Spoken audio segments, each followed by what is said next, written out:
This is the Batflip Podcast. Now here's your host, Damien, David, and Matt. Hey, everybody, and welcome into another season preview episode here on the Batflip Podcast. My name is Matt. I'm here with Damien today. And in this one, we are going to talk about the Kansas City Royals, another team that made the playoffs last year. And definitely an interesting team going forward here. Kind of a weird mix. They kind of came out of nowhere to be a playoff caliber team. In 2023, they lost like 104, 105 games or something. 106. 106 games, and last year they turned it around and made the playoffs with a roster that had added a few pitchers but was largely fairly similar. So definitely a very, very interesting team to look at going forward. Another one of these teams in the AL Central that is just not a big spender, but they've found a way last year to put it together, and we'll see if they can do it again. So, Damien, what are your overall thoughts here on the Kansas City Royals? Yeah, I'm a fan. Heading into even last season, I predicted them to finish second in this division. And they had a really good year. So I'm a fan. I like Cole Ragans a lot. I think Seth Lugo has turned into a really solid, pitcher, which a lot of people weren't really expecting, late in his career to have the kind of the rejuvenance that he has had. So, and obviously everything is led by Bobby Witt here, which they have an absolute superstar. He's grown into everything anyone could have ever imagined. So I like the Royals team and in their direction they're heading so far. So just need to see a little bit more of a some health a little bit and a little bit more progression from some of the younger players. But I think they're in a good spot. Yeah, the health was definitely an issue last year. We'll talk about it a little bit later, but Vinnie Pasquantino, who's one of their middle of the order bats, missed a lot of the year with injury, so that definitely didn't help them. But yeah, definitely an interesting team to look at. And I guess we can start off by looking at their additions and subtractions from this offseason. They added Carlos Estevez from the free agent market. Definitely an interesting add at the back end of their bullpen. Pair him up with Lucas Erceg to be a really solid pairing there. They got Jonathan India from the Reds in a trade. We've talked about that trade a little bit. Joey Weimer also came over in that trade, but Jonathan India is definitely going to be an impactful bat for this team. That probably their biggest weakness was needing some impact bats. And they didn't add a ton of other major league pieces, but I did want to go ahead and point out the Kevin Biggio ad. Former top prospect, has had some varying levels of success in the big leagues at times, and Ross Stripling as well. A pitcher who's had some success at times in the big leagues. Just a couple pieces. This is one of those types of teams that, because of their payroll constraints, adding around the edges and getting a couple of these guys that work out can really help them. And one more note, just this team didn't just do that this offseason. They also extended Michael Wacha and Cole Ragans. So they were more active than just adding three guys, but not super active. But Damien, I guess, Estevez, India, which one of those guys do you think is the one to stand out here? And what do you think of their offseason as a whole here in their additions? Yeah, I think they made. If you look at their additions, I think they've made stuff to moves to make their team better. For sure, I think we've seen some teams so far in those we don't really feel as confident. I do feel confident here. Estevez I think is a really really nice back end of the bullpen type person. He was bit by Colorado for a long time. I know he struggled there in Philly, but I think going to another like pitchers type park here in Kansas City, I think Estevez is going to be a really nice back end of that bullpen to go with Lucas Erceg and Hunter Harvey. Like that's a really good combo. I've not been the biggest Jonathan India fan throughout his career. I know he had a good rookie of the year, but I don't know, just something about I don't think he's as good as people really do think. But I will say, like last year, he had a really good bounce back season. And I'm going to be interested to see how his game translates. Hitting in Great American Ballpark, going to Kauffman Stadium, it's a massive change. So there's going to be more room in the outfield for him, but I'm going to be interested to see if he's able to keep up, that 108 WRC plus that he had last year. The 2 years before that was 95 and 98 outside of his really good rookie year. So you've had two, solidish to good years and two bad years. I think it's going to work. We got to find out what kind of type of player Jonathan India really is. Yeah, absolutely. Definitely probably disagreed between the two of us on that one because I've always liked Jonathan India. I like his plate discipline, and I think that's going to be impactful for this team. Is adding somebody that has a little bit of plate discipline because that seems to be one of their weaknesses is just not having enough guys get on base. Yeah, that But part's fair for sure. yeah, so we'll see. I think it's a good fit at least for this team. So the subtractions, Yuli Gurriel they had for a couple months. To replace Pasquantino, we mentioned he had been injured at times last year. Tommy Pham, I don't know how impactful losing him is. Will Smith really wasn't good last year. Robbie Grossman, just another veteran that they brought in as just to help out a little bit. And, nothing really impactful there. Garrett Hampson, kind of the same story, different verse. Paul DeYoung, he was a deadline ad last year. Adam Frazier, kind of just not great. And then the one that I find impactful to me is Brady Singer, who they traded for Jonathan India. So I like their rotation still. We'll get to that in a minute, but I really think losing Brady Singer hurts because I actually like Brady Singer. Yeah, when we talked in the Reds episode, I really liked Brady Singer as well. I thought he was just getting ready to kind of come into his own here, but I think the biggest subtraction off this page is Will Smith. I mean, that means they are not absolutely not going to the World Series or having a shot to win because you have to have one of those guys named Will Smith on your team if you want to go to the World Series or win it. So absolutely. So I guess we'll move on and talk a little bit about their position players. And this is the area where I think there's a little bit of concern. You've got, in left field, you've got MJ Melendez. We'll see what happens there. Somebody who has shown talent before, but just hasn't put it together. Probably not a great fit in the outfield either. Not a great defender out there. Kyle Isbell in center is a good defender, but is not much to write home about at the plate. Hunter Renfroe, kind of another one of those replacement level guys in right field. We'll see. Occasionally, he'll have a year where he puts up some big power numbers, so maybe he can get some power numbers going again this year. Michael Garcia is interesting at third base. Very good defender. He's a little bit Key Brian Hayes-esque, where he's a very good defender, but he's just never hit the ball in the air, even though his batted ball numbers, like exit velocities and stuff, have been pretty good at times. Yeah. Michael Massey at second. Pasquantino, we mentioned, is a really good first baseman. Impactful bat. Hopefully he can stay healthy this year and put up a full season as an impactful player. Jonathan India, like I said, I really like that ad to bring some plate discipline. Behind the plate, Salvador Perez. Now I could see some of these guys moving around a little bit because I think Perez probably fits best as DH, and maybe you could put Massey out in one of those corner outfield spots or something, and have India play second, and then have Fermin behind the plate. We'll see. I don't really believe in Perez's defense anymore, but I think it all has to start with the shortstop. Bobby Witt Jr. last year was, if it wasn't for Aaron Judge having a historic 11 WAR season, Bobby Witt Jr. put up a 10 WAR season last year. Yeah, absolutely insanity. crazy. A 170 WRC plus while playing elite defense at shortstop and stealing 31 bases. He's 30-30 guy.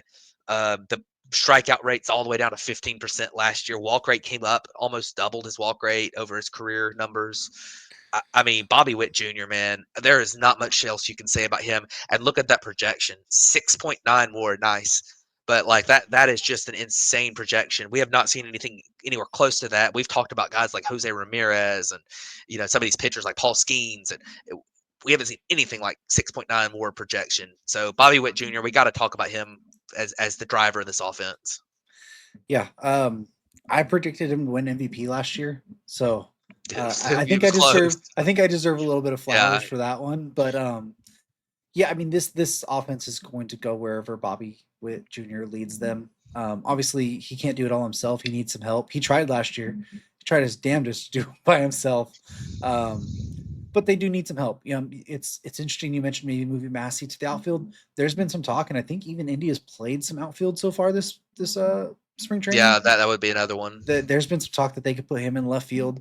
Melendez is someone that I'm watching this spring because he made a swing adjustment and a stance and the way he loads. He was a really highly thought of prospect at one point. He's never been able to really reach it, but he had this weird, like super high leg kick and everything. He's really kind of calmed that down. So I'm gonna be interested to see if he's able to reach a little bit more offensively and cut his strikeout numbers down a little bit there. Because I do think that could be another guy to kind of help here. But this offense does have a ton of question marks around it. It's really going to get led by, Witt and then Pasquantino over there at first base. If he could stay healthy, I think he's going to be in line for a really, really good season.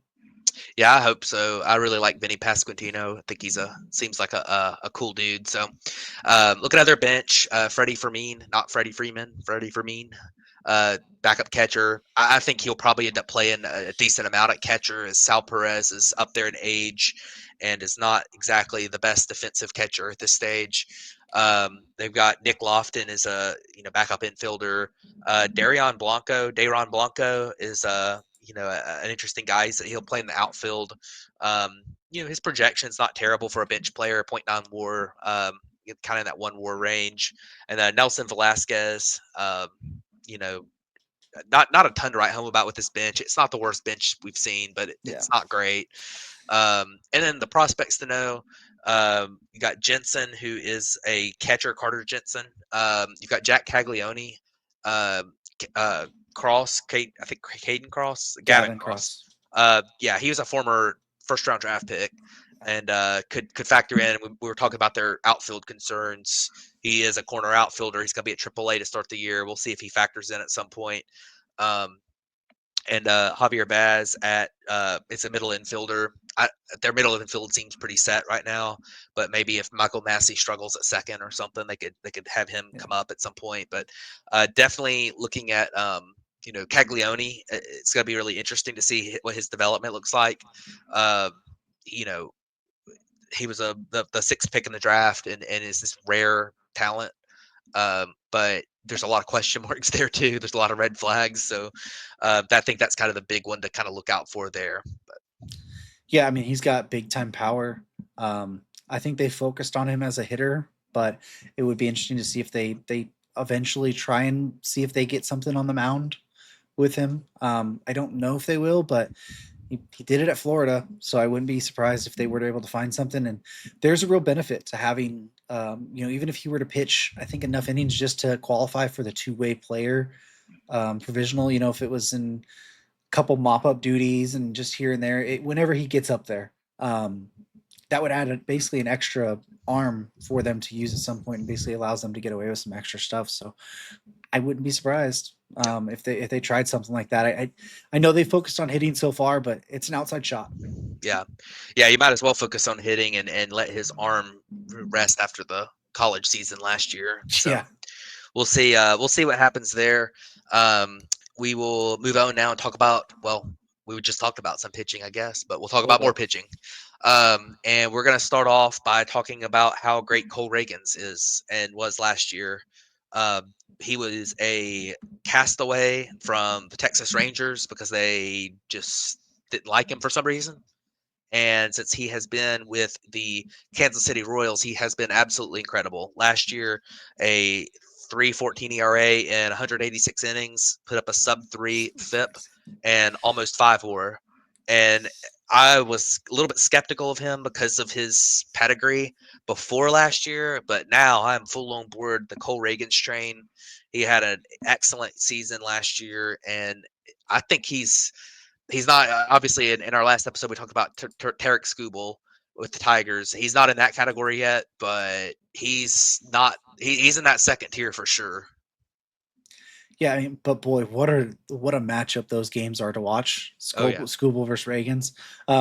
Cole is so good.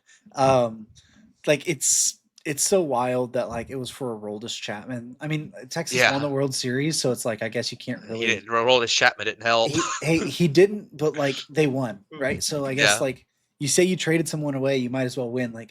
The last one we just talked about was the Tigers and the whole Jack Flaherty trade as well. You win the World Series, you could kind of say it was a good trade no matter what, right? Yep. But Cole's so good. I think one thing to kind of watch for this year is his fastball velocity dropped a mile per hour last year compared to 2023. So I just want to see where that's at this year. If it's still there or if it's a downward trend of as the guy's getting more innings on his arm, is his arm going to kind of wear out a little bit? But he's still so good. He has such a good changeup and a slider too. And we talked about Seth Lugo has turned into a really, really good, I wouldn't say like top end of the rotation, but really good two Yeah. there anyways. And Wacha himself, who's kind of developed into a nice little three when he was looked at as like a back end kind of castaway type guy himself. Yeah, absolutely. I mean, Lugo last year, we talked about Ragans having 4.9 WAR. Yeah. Lugo last year had 4.7 WAR. He put up a 3 ERA in 206 innings. He hit that 200 inning threshold, which Crazy.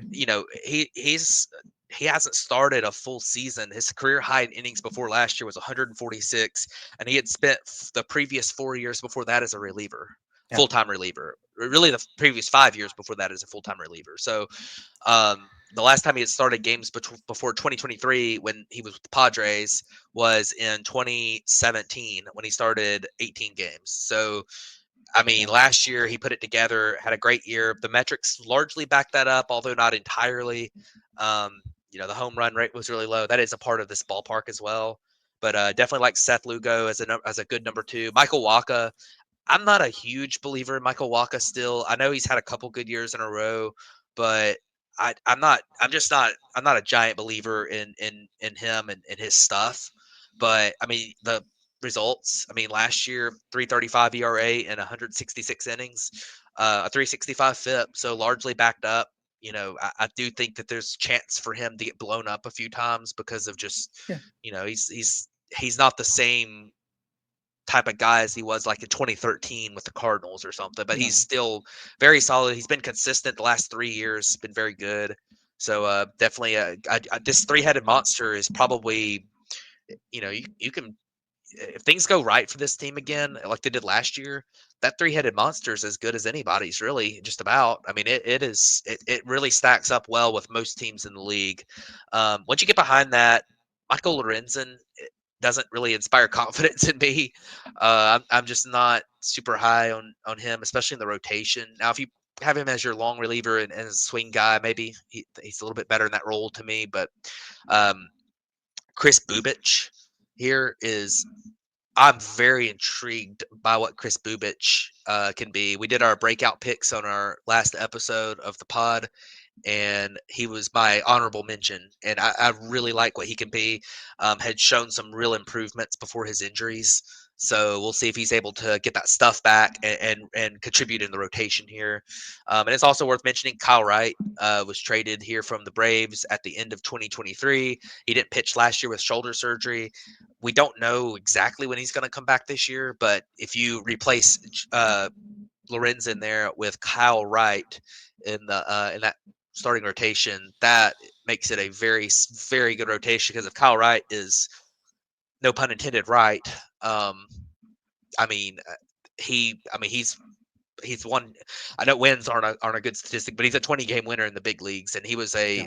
one of the best pitchers on a 103 win Braves team. So Yeah. definitely a big fan of Kyle Wright and what he can be, and that's a deep rotation if you've got him in there. Yeah, absolutely. I think we need to see Kyle Wright come back. Yeah, I do too. He's one of the fun pitchers to watch. You hate watching him if your team's really facing him, but I'm also interested to see what Bubich could do this year. His stuff has looked really good, especially in the bullpen. He was what guy I was looking at when we were talking about our breakout picks too. I'm gonna be interested to see how they limit the innings because obviously he's not gonna be able to go out there and be a 200-ish innings type guy. So it'll be interesting to see kind of how they are able to manage that and what Lorenzen gives them. But I do like this starting rotation. I do really, really like it. Yeah, I like it as well. Looking at their bullpen, you've got Carlos Estevez. We talked about him a little bit earlier. He's a little bit volatile, but the talent's there. He throws really hard. Lucas Erceg. I know David really likes Lucas Erceg. Yep. I think he's a solid piece as well. They brought him in from the A's at the deadline last year. Definitely going to be a contributor here. He very well could end up being the closer. They have them both listed as closers right now. Hunter Harvey, they brought in last deadline from the Washington Nationals, had really figured himself out in the bullpen. I think he's got a good projection this year as well. So 3 really good relievers there. John Schreiber's had some really good moments as a reliever in the past.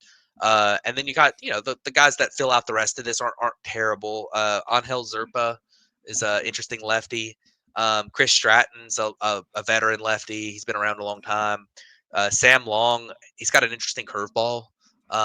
And Carlos Hernandez, is one of those. He's I believe he's a uh, WBC legend. So I remember him from the WBC a couple years ago. He had a pretty good 30 innings last year, but the walks were a little bit high. So we'll see if he's able to contribute well this year for them. But this bullpen's pretty good. Who do you think ends up closing here? I mean, I think Estevez is the closer. I think you brought him on to be that, but you could put me on the Lucas Erceg hype train too. Um, he's so nasty, and if you look at all his peripherals, like if you take extension out of it, which like at the end of the day, extension's great, but it doesn't really. It's hard to project in a peripheral, which that's in the 62nd percentile. His lowest percentile is 73rd, so he's top 27% in his lowest margin, and that both of that is expected batting average, which was still 223, and his ground ball rate, which is 46.5. Which if you're playing in Kaufman and the Coliseum, which is where he used to play, you can get away with that. Like Erceg is really really good. The other name that I think can really break out is Angel Zerpa. He's a left-handed reliever. He showed some flashes last year. He struggles with walks, but excuse me, he was actually a really kind of hot commodity on the trade market this offseason. And there was a lot of people and a lot of reporters and stuff talking about how he is actually highly looked upon in the league as a guy who could be really, really good. So I wouldn't be surprised to see Zerpa. I don't know, take a step to great status, but I wouldn't be surprised to see him start taking those steps up. Yeah, I'm with you. That's a good pick there. Looking at their prospects, I put prospects question mark on here because pitching wise, I mean they had a few position player prospects. Pitching wise, they really just don't have many. I mean they're especially in AAA and the upper minors. This farm system's not very good overall, and definitely on the pitching side. I wanted to mention Asa Lacy is a former 4th overall pick that's still here. Hasn't pitched in a couple years, had Tommy John surgery before last season. We'll see if he comes back from that, if he ever figures it out. He's still got the stuff. He's just never thrown enough strikes. Daniel Lynch and Alec Marsh I listed on here, even though they've been in the big leagues a pretty decent amount. They've both had some varying levels of success and prospect pedigree at times. So they'll add some depth in the rotation, but there just really weren't that many guys to add. I know that you wanted to add Noah Cameron to the list here, so you talk about him a little bit because I don't know much about him. Yeah, Noah Cameron in 2024 had 128 innings between AA and AAA. He had a 3.08 ERA, 3.28 FIP, a 3.45 xFIP, striking out almost 10.5 per nine, walking about 2.5 per nine. So you can kind of get away with that. He doesn't have a great fastball, but he has really good command, a really, really good changeup, and a pretty solid curveball, which there's even some thought that his curveball could be a little bit better than what it was. 7th round pick in 2021, 199th overall. So he's had some good seasons. I think he's on the 40 man. I think they had to put him on this year. So he still has all 3 of his options left, but I wouldn't be surprised to see Noah Cameron get some time. He's a good lefty, 25 years old up here. So I wouldn't be surprised if they need, someone to give him some innings in a start here or there that, obviously they have Lynch and Marsh who have kind of started a little bit, but I wouldn't be surprised to see him give Noah Cameron a shot at some point within this next year and see what they got here. Cause he's projected and developed pretty decently over the last year or two. So I like Noah Cameron. Yeah, for sure. It has been reported that he is potentially in line to be on the opening day rotation. So we'll see if that ends up happening. But definitely somebody that's interesting, and hopefully they can have a good start to his big league career. So moving on, we will talk about their outlook real quick. Their over under win total for the Royals this year is 83.5. Damien, over or under? This is another really good line. I think it's going to be right around here. I was really high on them last year, and I picked them to be at second in this division. Like my brain is telling me under, but my heart is telling me over. Um, I'm probably going to pick the under here, and it's just because I'm not sure their lineup has enough depth for me to consistently. Their pitching's great. I think the pitching's going to keep them into games, but if you don't get the repeat season from Bobby Witt Jr. and you still have Vinnie Pasquantino if he's able to take that step there, I'm just not sure I feel comfortable enough with the rest of those guys between Melendez, Isbell, Renfro, Massey, Garcia. I'm not sure I really trust those guys enough to take the step to kind of be more of a consistent offense for them to kind of win over 83.5. So I'm going to go under. Yeah, I think I'm going to take the over. I'm not, they're in the AL Central, and while the AL Central is much improved and it's a lot more competitive than it had been, I'm not super high on the Tigers.